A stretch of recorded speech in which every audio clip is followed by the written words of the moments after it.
Bonjour.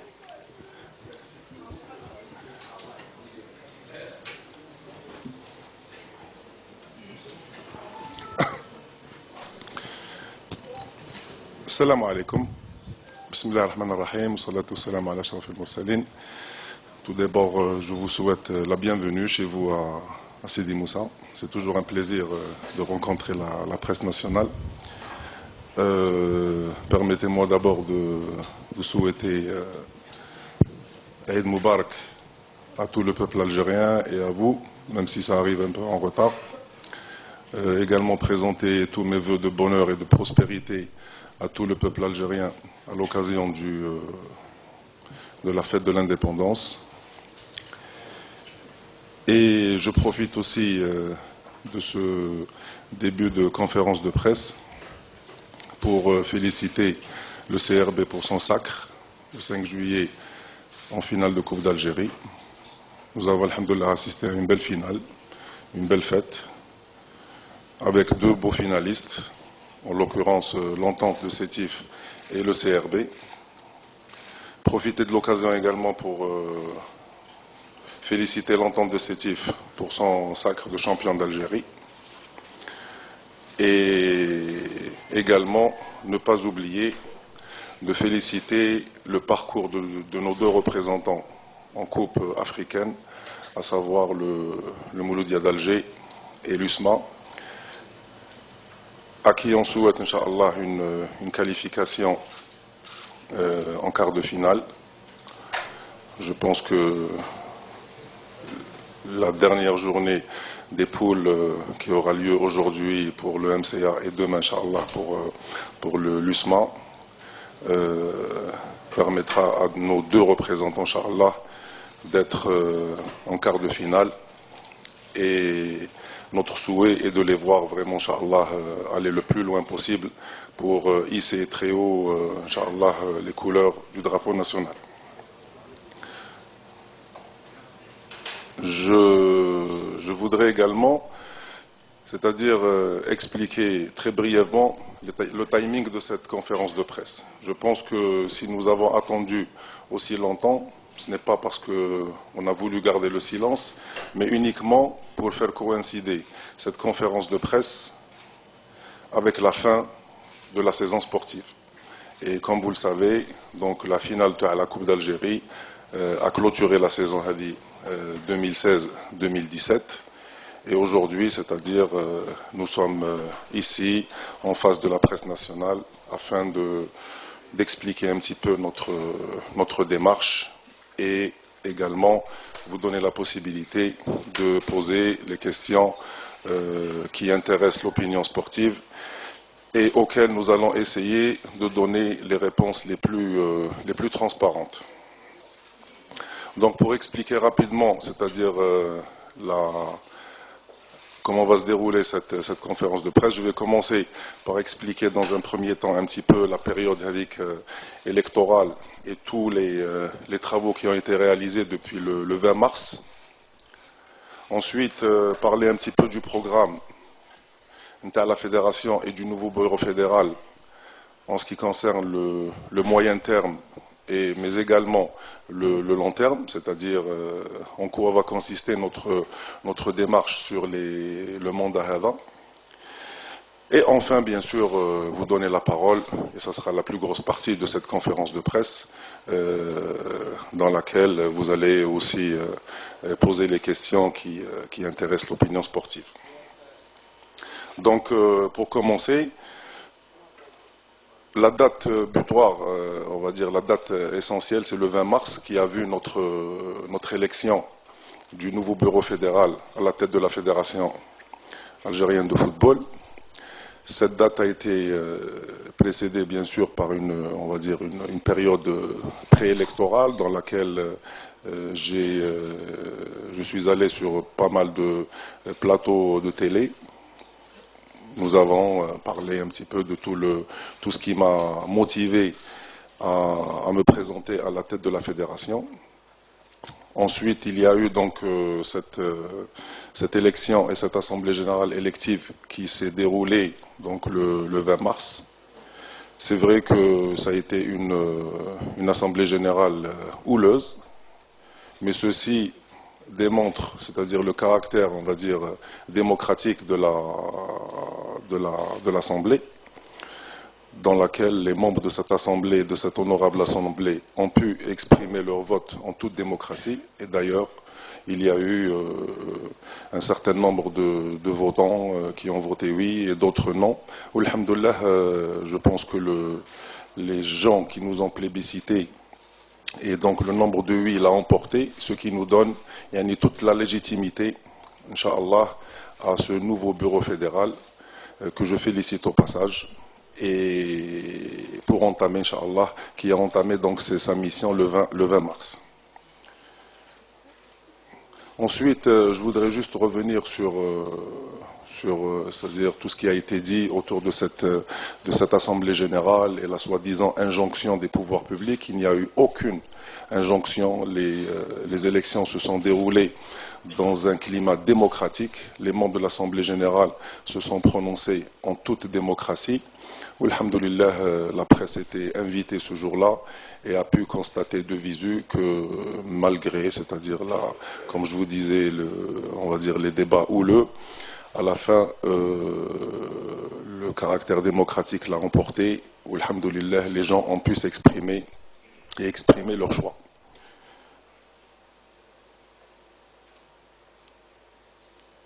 Ensuite, je salue, c'est-à-dire les travaux de cette Assemblée générale qui se sont déroulés dans de très bonnes conditions.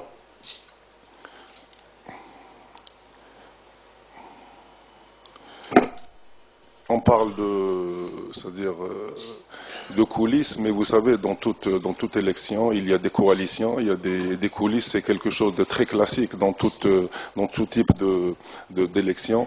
Donc ceci n'est pas étranger, c'est-à-dire au monde des assemblées générales dans les fédérations sportives. Une autre chose que je voudrais préciser, c'est un petit peu donc parfois j'ai entendu ici et là que la personne a dit, ma personne a été placée à ce poste. Et là, je voudrais tout simplement rafraîchir la mémoire en disant que je ne suis pas un parvenu ni un parachuté dans le monde du football. Je pense que je suis dans ce milieu depuis 1994, ce qui me donne toute la légitimité nécessaire. Et à maintes reprises, depuis que j'active dans ce milieu, j'ai exprimé ma volonté, c'est-à-dire de pouvoir un jour apporter quelque chose au développement du football. Donc, alhamdoulilah, je suis issu de la famille du football, donc j'ai toute la légitimité de pouvoir me présenter, c'est-à-dire à ce poste. Alhamdoulilah, toutes les conditions étaient réunies et qui m'ont donné cette éligibilité à ce poste de président de la Fédération algérienne de football.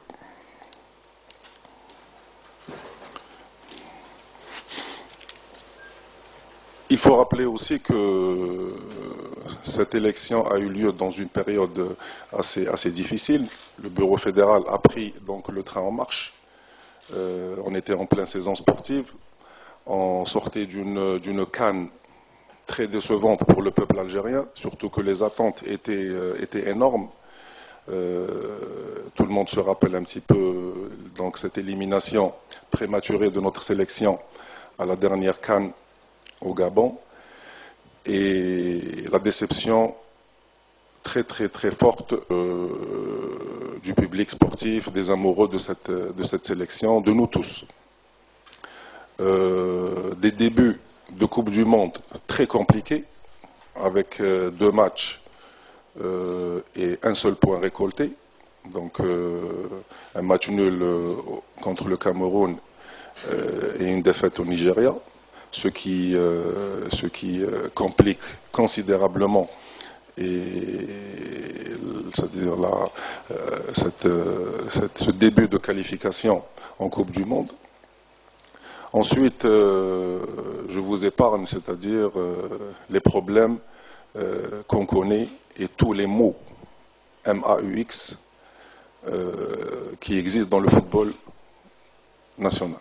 Donc, nous héritons d'une situation très complexe, d'une situation dans laquelle les problématiques sont très profondes et qui sont là depuis des années. Depuis des années. À partir de là, ceci est pour moi, je dirais, une situation assez complexe parce que nous avons dû, quand je dis nous, je parle du Bureau fédéral, nous avons dû on va dire, s'adapter très vite à cette situation. Parce qu'il fallait sauter dans un train qui était en marche et je dirais même à grande vitesse, un championnat qui était qui se déroulait dans des conditions assez difficiles, un contexte du football que vous connaissez aussi bien que moi, avec des problèmes à tous les niveaux, aussi bien dans les championnats professionnels et beaucoup de problèmes également dans les championnats amateurs, énormément de problèmes qui se sont accumulés durant toutes ces dernières années. Et donc, l'arrivée du nouveau bureau fédéral n'était pas, je dirais, une sinécure. C'est-à-dire, c'était pas quelque chose qui était facile. À partir de là, je ne comprenais pas, quand je dis Hna, c'est-à-dire le bureau fédéral, nous ne comprenions pas toutes, c'est-à-dire ces attaques, je dirais, injustifiées de la part parfois d'une presse qui était très passionnée. Et sur ce plan-là, je comprends parfaitement, c'est-à-dire la passion qui anime le public algérien et ce qui est un petit peu, on va dire, retranscrit par toute la passion du monde du journalisme sportif et notamment qui suit le football. Mais beaucoup de ces attaques, pour moi, sont injustifiées parce que nous ne pouvions pas arriver et à coup de baguette magique, on avait les solutions à tous les problèmes parce qu'on nous a un petit peu collé tout et n'importe quoi. Donc à partir de là, j'accepte. Et le fait d'avoir choisi de nous porter candidat et d'avoir été élu à ce poste-là nous engage et nous devons tenir nos responsabilités.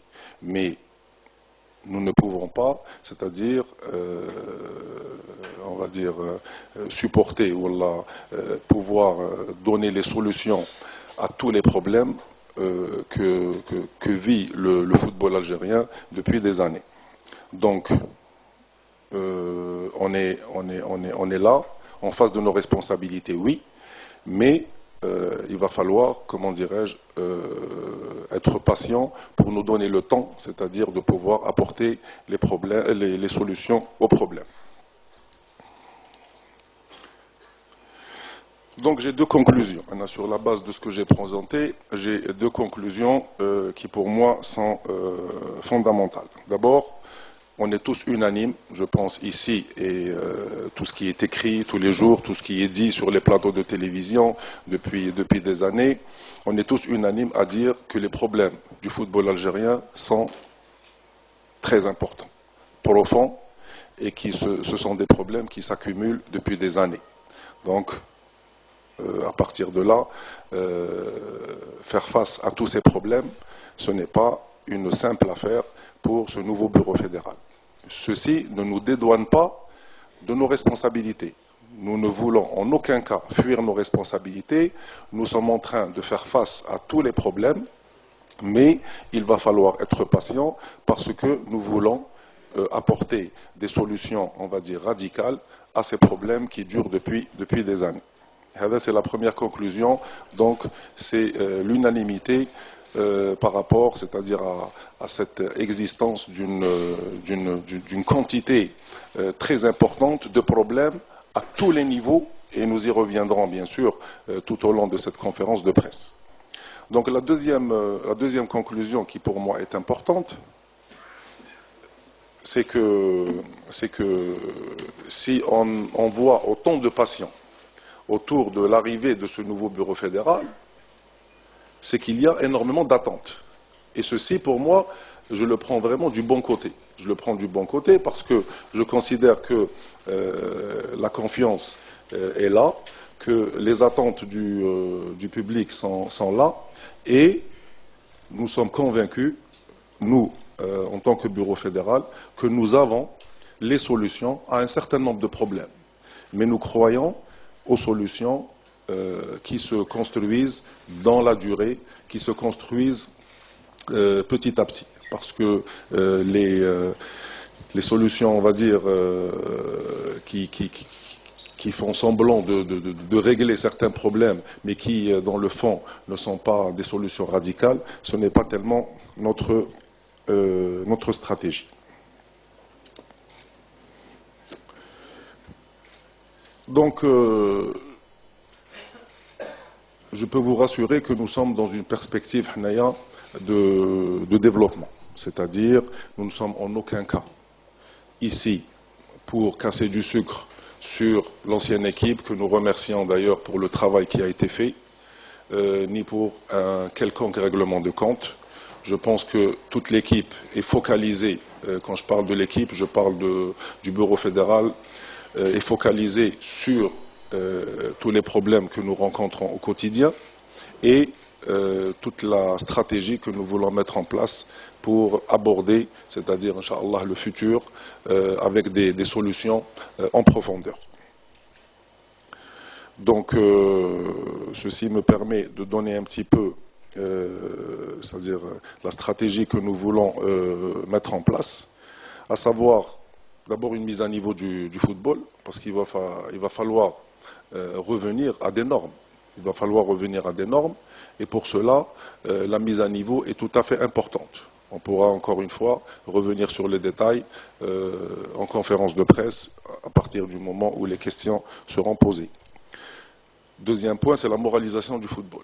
C'est vrai que c'est un vain mot, et qui dit moralisation dit un travail de longue haleine, parce qu'il va falloir remettre des valeurs dans ce football qui, malheureusement aujourd'hui, ne véhicule que des valeurs pas très nobles. Et on va dire que cette mission est un petit peu la mission de tous les acteurs qui activent dans le milieu du football, et ce n'est pas uniquement le travail de l'équipe du bureau fédéral. La presse est également une entité et très importante dans le développement de ce football et dans la moralisation de ce football. Donc j'en appelle aussi à votre rôle de médias, de rapporteurs d'informations, à réfléchir avec nous sur des problématiques et sur cette moralisation du football. Ensuite, il y aura le renouvellement de la ressource humaine. Qui dit renouvellement de la ressource humaine, je parle de la fédération et de tous ses démembrements, parce qu'il va falloir injecter du sang nouveau. Je pense que 60 à 70% de la population de notre pays sont des jeunes, parfois de moins de 35 ans, à qui il va falloir donner des responsabilités dans ce football, et Dieu seul sait que le potentiel existe. À partir de là, il va falloir injecter du sang nouveau à tous les niveaux.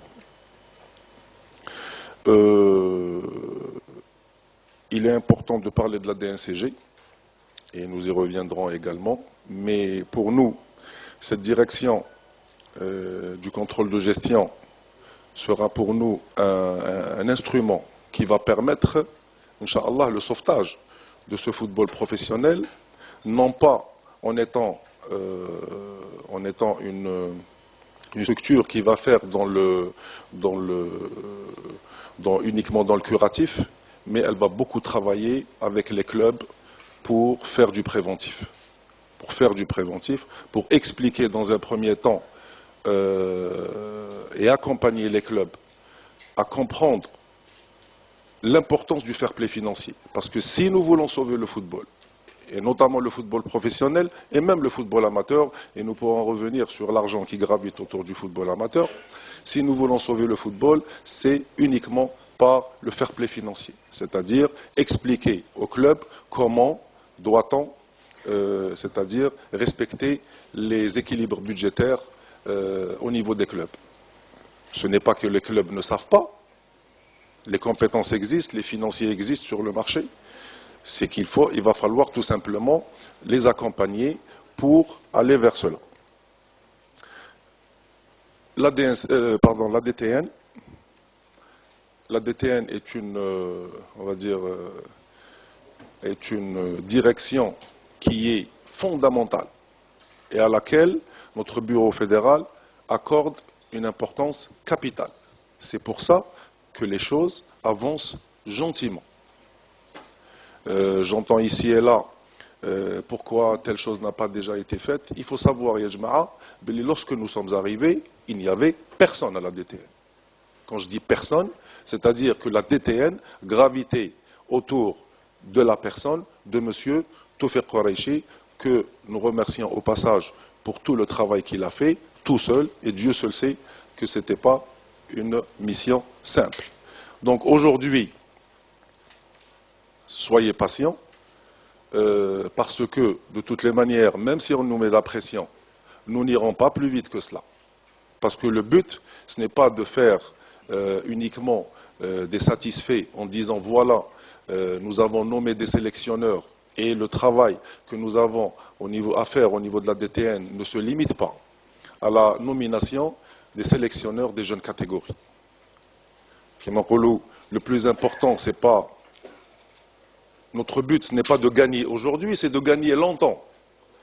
Et pour gagner longtemps, et pour apprendre à gagner, et pour c'est-à-dire inclure ou introduire cette culture de la gagne au niveau de nos sélections de jeunes, il va falloir mettre en place une DTN qui va travailler, qui va avoir de la suite dans les idées, et non pas préparer des sélections pour une échéance à très court terme. Et nous reviendrons sur les échéances, si vous le voulez, de nos sélections de jeunes. Donc je dis bien, le but, ce n'est pas de gagner aujourd'hui ou demain, c'est de gagner longtemps. Et pour cela, Inch'Allah, il va falloir être patient et nous armer de patience pour une construction de cette DTN petit à petit. Alors, un des thèmes qui est pour nous très important, ce sont les fameux 4 centres fédéraux, sur lesquels nous avons beaucoup axé notre on va dire, campagne électorale, mais préélective, parce que, et comme vous le savez, je pense que nous ne sommes pas en train de réinventer le fil à couper le beurre. Le développement de notre football doit passer obligatoirement par la formation. Aujourd'hui, cette préoccupation est malheureusement inexistante au niveau de nos clubs. Ce n'est pas une priorité, ce n'est pas aujourd'hui quelque chose qui est vraiment une priorité au niveau du club. Et nous devons travailler avec les clubs pour que ça devienne petit à petit une priorité. Il va falloir revoir la cartographie de notre club, parce qu'aujourd'hui, entre guillemets, j'ouvre rapidement une parenthèse, aujourd'hui la seule préoccupation de tous les clubs, qu'ils soient professionnels ou amateurs, c'est comment accéder à la division supérieure. Et cet objectif doit petit à petit disparaître pour laisser place c'est-à-dire à d'autres préoccupations. Aujourd'hui, les préoccupations des clubs du football amateur doivent d'abord être une préoccupation de formation. Et à travers le lancement de ces 4 centres fédéraux, nous sommes en train également de réfléchir comment permettre aux clubs de participer avec nous. Aujourd'hui, alhamdoulilah, nous allons essayer d'utiliser les moyens financiers de la fédération pour créer donc ces 4 centres fédéraux qui vont être bien sûr localisés dans les 4 régions du pays, à savoir le nord, l'est, l'ouest et le sud. Et ces centres fédéraux auront un double objectif. D'abord, un objectif, on va dire, d'utilité publique et d'intérêt général qui va être focalisé sur la formation. C'est-à-dire que nous allons, sur un plan régional, prendre des jeunes et leur permettre c'est-à-dire d'intégrer ce centre de formation régional afin d'avoir un cursus de formation qui leur permet d'évoluer normalement, mais également un objectif commercial. C'est-à-dire que nous allons ériger, Inch'Allah, des petites structures hôtelières qui vont permettre à ces centres de pouvoir s'autofinancer en permettant, c'est-à-dire à des clubs, à des associations sportives, de venir c'est-à-dire faire des stages au niveau de ces centres. On voit beaucoup de clubs aujourd'hui algériens sortir de nos frontières pour aller bénéficier de structures qui n'existent pas ou pas suffisamment en Algérie par rapport au nombre de clubs qu'il y a. Et donc ces centres fédéraux vont avoir ce double objectif, mais l'objectif principal restera bien sûr ce caractère de formation que nous voulons leur donner. Mais autant joindre l'utile à l'agréable. Et étant donné, Inch'Allah, qu'on va essayer d'ériger ces centres sur des parcelles assez importantes, nous allons également essayer de mettre en place donc des structures hôtelières pour accueillir donc des clubs qui seront, Inch'Allah, en stage et qui pourront, c'est-à-dire permettre à ces centres-là de s'autofinancer, Inch'Allah, dans le futur. Un de nos objectifs aussi, c'est de fluidifier les rapports de la FAF et de toutes ces ligues. Il faut absolument créer des partenariats et même s'il y a, on va dire, un rapport hiérarchique, puisque toutes les ligues sont des démembrements de la fédération, il va falloir fluidifier ces rapports pour créer un véritable cordon ombilical, un véritable partenariat avec ces ligues. Et quand je parle des ligues, c'est toutes les ligues de façon générale, afin, c'est-à-dire de parfaire, Inch'Allah, petit à petit, c'est-à-dire ces relations. Un des buts importants de la fédération est de mettre en place des mémorandums avec les fédérations africaines et internationales. Il faut savoir que nous sommes arrivés, nous n'avons trouvé aucune convention, aucun mémorandum avec aucune fédération africaine. En quoi consistent ces mémorandums? Ce sont des conventions entre fédérations. Et nous avons pu rencontrer beaucoup de présidents de fédérations africaines lors du dernier congrès de la FIFA, qui était aussi, où il y avait également un congrès extraordinaire de la CAF, avec lesquels nous avons pris déjà des engagements pour signer des mémorandums. Et déjà un mémorandum est en cours avec la fédération zambienne afin de créer des partenariats, d'échanges, de faire des matchs au niveau des jeunes catégories. Et c'est très important de pouvoir comme ça nouer des relations assez, on va dire, assez importantes avec les fédérations africaines, parce que c'est en Afrique que nous jouons, et si on veut gagner des coupes continentales, il va falloir énormément jouer en terre africaine afin d'habituer nos jeunes à ces compétitions.